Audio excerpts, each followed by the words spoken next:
एक 30 साल पुरानी कंपनी, हर बड़े सेक्टर में कंपनी की प्रेजेंस, चाहे डेटा सेंटर हो, मेट्रो हो, इंफ्रा हो, सोलर हो या फिर हो मैन्युफैक्चरिंग।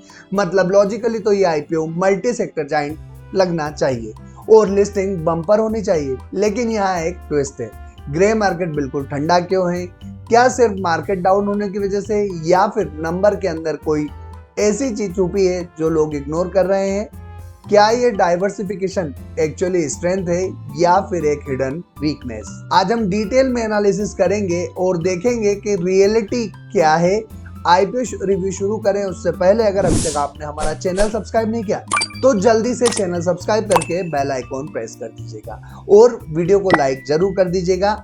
चलिए शुरू करते हैं आज का आईपीओ रिव्यू। कंपनी का नाम है विविड इलेक्ट्रोमेक लिमिटेड, जिसकी शुरुआत 1990 में हुई थी। मतलब 30+ ईयर का एक्सपीरियंस है और कंपनी इलेक्ट्रिकल पैनल और ऑटोमेशन सिस्टम बनाती है। सिंपल लैंग्वेज में अगर हम समझे तो ये कंपनी पावर कंट्रोल सिस्टम बनाती है जो इंडस्ट्रीज को चलाने के लिए यूज होता है। अब बात करते हैं कंपनी के बिजनेस मॉडल की। कंपनी सिर्फ प्रोडक्ट नहीं बनाती बल्कि ये एंड टू एंड सॉल्यूशंस भी देती है, जहां engineering, design, fabrication, assembling, testing, commissioning, मतलब क्लाइंट को फुल पैकेज मिलता है। जहां इस कंपनी का काम होता है पावर डिस्ट्रीब्यूशन, लोड मैनेजमेंट और ऑटोमेशन कंट्रोल सिस्टम बनाना। कंपनी का प्रोडक्ट पोर्टफोलियो काफ़ी डाइवर्सिफाइड है, जहां पर कंपनी पीसीसी पैनल यानी power control centre, IMCC panel, MCC panel, DG synchronisation panel, power distribution unit और आउटडोर पैनल्स बनाने का काम करती है। अब बात करते हैं कंपनी के रेवेन्यू मॉडल की, जहां पर अगर कस्टमर वाइज रेवेन्यू की बात करें तो टॉप 1 कस्टमर से 32.56%, तो टॉप 5 से 55.59%, तो टॉप 10 कस्टमर से 69.90% की रेवेन्यू आती है, जो एक कस्टमर कंसंट्रेशन रिस्क को बढ़ाती है। अगर प्रोडक्ट वाइज रेवेन्यू की बात करें तो डेटा सेंटर और टेक्नोलॉजी से 35.80% रेवेन्यू आता है, तो वहीं इंफ्रास्ट्रक्चर कंस्ट्रक्शन से 24.90%, तो सोलर से 20.78% और इंडस्ट्रियल मैन्युफैक्चरिंग से 16.27% की रेवेन्यू आती है, जबकि अदर से 2.25% का रेवेन्यू आता है। स्टेट वाइज रेवेन्यू मॉडल की बात करें तो महाराष्ट्र से 85.94%, तो तेलंगाना से 3.64%, आंध्रा से 3.61%, तो वहीं 2.44% गुजरात से और उत्तर प्रदेश से 0.83% का रेवेन्यू आता है। ये सब प्रोडक्ट इंडस्ट्रियल यूज में उपयोग होते हैं। सबसे स्ट्रॉन्ग पॉइंट की बात करें कंपनी का तो कंपनी मल्टीपल सेक्टर्स को अपनी सर्विसेज सर्व करती है, जिनमें data centres and technology, metro project, infrastructure, real estate, solar and renewable energy, industrial manufacturing. मतलब डिमांड डाइवर्सिफाइड है, एक ही सेक्टर पर कंपनी की डिपेंडेंसी नहीं है, जो इसकी डाइवर्सिफिकेशन रिस्क को कम करता है। अब बात करते हैं कंपनी की मैन्युफैक्चरिंग यूनिट की, तो कंपनी के पास 2 मैन्युफैक्चरिंग यूनिट है, जो जिसमें से नवी मुंबई महाराष्ट्र में एक और पुणे महाराष्ट्र में दूसरी। और टोटल कंपनी के पास 252 एम्प्लॉयज की वर्कफोर्स है। कंपनी ISO 9001:2015 सर्टिफाइड है, जो क्वालिटी स्टैंडर्ड्स को शो करती है। अगर स्ट्रेंथ की बात करें तो 30+ ईयर का एक्सपीरियंस है, end to end solutions provide करती है, मल्टीपल इंडस्ट्री एक्सपोजर है, growing sector like data center और रिन्यूएबल एनर्जी में इसकी प्रेजेंस इस कंपनी को एक पॉजिटिव एज प्रोवाइड करती। तो वहीं हर आईपीओ में कुछ ना कुछ रिस्क होती, वैसे ही अगर इस आईपीओ के साथ रिस्क देखें तो ऐसे में आईपीओ में लिक्विडिटी का रिस्क हमेशा होता है। प्रोजेक्ट बेस्ड बिजनेस होता है जो रिवेन्यू कंसिस्टेंसी इशू क्रिएट करता है। High competition in electrical and automation sector, इसलिए ब्लाइंडली इन्वेस्ट नहीं करना चाहिए, पहले इसके फाइनेंशियल्स वैल्यूएशंस भी समझना चाहिए। तो वीडियो के अंत तक जरूर बने रहें। अब बात करते हैं हम इस कंपनी के आईपीओ डिटेल की, जहां पर 25 मार्च के दिन आईपीओ शुरू होने वाला है, 30 मार्च तक खुला रहेगा। 6 अप्रैल के दिन टेंटेटिव लिस्टिंग हो सकती है। 10 रुपये फेस वैल्यू वाला शेयर होने वाला है। 528 से 555 रुपये का प्राइस बैंड होने वाला है। 131 करोड़ का आईपीओ साइज है, जहां पर 105 करोड़ का फ्रेश इशू, तो वहीं 25 करोड़ का ओएफएस होने वाला है। बुक बिल्ड इशू टाइप है, एनएससी का एसएमई आईपीओ, जहां पर मिनिमम इन्वेस्टमेंट 2,66,400 रुपये के लिए 2 लॉट में 480 शेयर्स में करना हो। अब बात करते हैं कंपनी के फाइनेंशियल्स की, जहां पर अगर हम असेट क्लास से शुरुआत करें तो कंपनी के असेट्स में अच्छी ग्रोथ देखने को मिल रही है। इसके साथ ही साथ इनकम में भी लगातार ग्रोथ दिखी है। वहीं EBITDA और पैट दोनों मजबूत ग्रोथ दिखाई देते दिखे हैं। जो कंपनी की इंप्रूवमेंट प्रॉफिटेबिलिटी को दर्शाते हैं। साथ ही कंपनी का नेटवर्थ और रिजर्व भी बढ़े जो फाइनेंशियल स्ट्रेंथ को सपोर्ट करते हैं।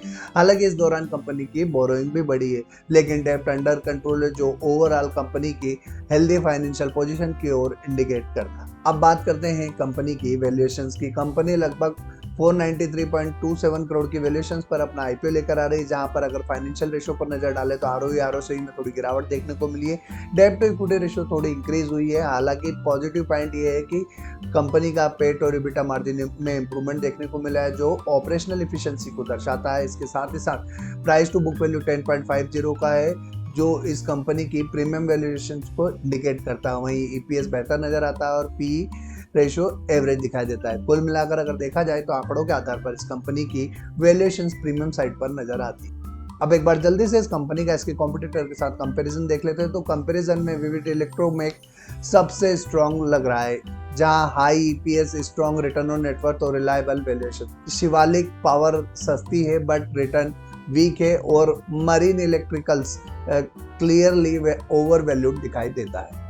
अब बात करते हैं आईपीओ से आने वाले पैसे का उपयोग कहाँ किया जाएगा। तो न्यू मैन्युफैक्चरिंग यूनिट सेटअप करना है जिसमें 43.84 करोड़ का उपयोग करने वाले हैं। डेब्ट रिपेमेंट करना है 9.30 करोड़ का उपयोग करने वाले हैं और वर्किंग कैपिटल रिक्वायरमेंट में 36 करोड़ का उपयोग होने वाला है। और रिमेनिंग अमाउंट जो है वो जनरल कॉर्पोरेट पर्पस के लिए उपयोग में आने वाला है। मतलब अगर हम देखें तो आईपीओ से आने वाले पैसे का उपयोग ग्रोथ में किया जाना है, जो कि एक पॉजिटिव पॉइंट माना जा सकता है। अब बात करते हैं ग्रे मार्केट प्रीमियम की, लेकिन उससे पहले चैनल सब्सक्राइब नहीं किया तो जल्दी से चैनल सब्सक्राइब करके बेल आइकॉन प्रेस कर दीजिएगा। साथ ही साथ ग्रे मार्केट प्रीमियम की बात करें तो ग्रे मार्केट में फिलहाल कोई भी डिमांड देखने को नहीं मिल रही है, लेकिन ध्यान रखिएगा कि जीएमपी के आधार पर कभी भी किसी भी आईपीओ में निवेश ना करें, क्योंकि जीएमपी कभी भी बढ़िया कर सकती है। इसलिए हमने कुछ पैरामीटर डिसाइड किए जिनकी सहायता से आप और हम मिलकर आज इस कंपनी का आईपीओ रिव्यू करने वाले हैं, जिसमें नंबर 1 पर आता है वैल्यूएशंस। इस कंपनी के आईपीओ की वैल्यूएशंस प्रीमियम साइड पर है, तो वहीं नंबर 2 पर आता है फाइनेंशियल्स। ओवरऑल कंपनी के फाइनेंशियल्स स्ट्रॉन्ग और बेहतर नजर आ रहे हैं, जहां पर कंपनी आफ्टर आईपीओ डेब्ट रिपेमेंट करने वाले, जिससे कंपनी का डेब्ट काफ़ी कम हो जाएगा, जो इंटरेस्ट कॉस्ट को बचाता है और कंपनी के फाइनेंशियल स्ट्रेंथ को सपोर्ट करता है। नंबर 3 पर आता है पीयर कंपैरिजन। ये कंपनी अपने कॉम्पिटिटर के सामने बेहतर वैल्यूएशंस पर आईपीओ लेकर आ रही है। और नंबर 4 पर आता है grey market premium. Grey market में फिलहाल कोई भी डिमांड देखने को नहीं मिल रही है। नंबर 5 पर आता है मार्केट सेंटिमेंट। फिलहाल मार्केट काफ़ी वोलेटाइल है, जिसका सबसे बड़ा रीज़न जो है ईरान, इजराइल और यूएस के बीच छिड़ा हुआ वॉर, जिसके कारण क्रूड के प्राइसेस में फ्लक्चुएशंस और ग्लोबल मार्केट में आए क्राइसिस। साथ ही साथ अगर आज का मार्केट देखें तो मार्केट काफ़ी बेहतर नज़र आ रहा है, जब से ट्रम्प साहब का अनाउंसमेंट आया कि अभी वो ईरान के खिलाफ कोई अदर एक्टिविटी नहीं करने वाले, जिसके बाद 2 दिन में हम देखें तो करीब करीब निफ्टी में 1000 पॉइंट के आसपास की रिकवरी देखने को मिली। तो बैंक निफ्टी भी 2500 से 2800 पॉइंट की तेजी दिखाता हुआ दिखा। लेकिन दोस्तों ध्यान रखिएगा कि ऐसे एनवायरनमेंट में हमें सिर्फ जिन कंपनी के फाइनेंशियल अच्छे हो, जिनका रेवेन्यू मॉडल स्ट्रांग हो, जिनका बिजनेस सॉलिड हो और जिनके वैल्यूएशंस रीजनेबल हो, उन्हीं कंपनी के आईपीओ में निवेश करना चाहिए। इस कंपनी के आईपीओ में निवेश किया जा सकता है, लेकिन रिस्की ट्रेडर ही निवेश करे। अगर मार्केट सिनेरियो अच्छा होता तो मैं डेफिनेटली इस कंपनी के आईपीओ में निवेश करने जाता, क्योंकि कंपनी का बिजनेस मॉडल काफ़ी अट्रैक्टिव है, फाइनेंशियल स्ट्रांग है, वैल्यूएशंस थोड़ी महंगी साइड पर है। लेकिन आपको मेरे डिसीजन पे अपना डिसीजन नहीं लेना है, अपना डिसीजन सोच समझ के लेना है, अपने फाइनेंशियल एडवाइजर से कंसल्ट करके लेना। और सबसे इंपॉर्टेंट बात दोस्तों, आपकी फाइनेंशियल कंडीशन देखने के बाद ही आप किसी भी आईपीओ में निवेश कीजिएगा, स्पेशली एसएमई आईपीओ में, क्योंकि यहाँ लिक्विडिटी का रिस्क हमेशा होता है। आज के लिए इतना ही। अगर आपको ये आईपीओ रिव्यू वीडियो पसंद आया तो लाइक कीजिएगा और अपने दोस्तों के साथ शेयर करना ना भूलें। फिर मुलाकात होगी एक और कंपनी के आईपीओ रिव्यू के साथ। आप क्या करने वाले हैं इस कंपनी के आईपीओ में, अप्लाई या फिर अवॉइड, जल्दी से कमेंट में टाइप करिए। आज के लिए इतना ही, तब तक के लिए जय हिंद।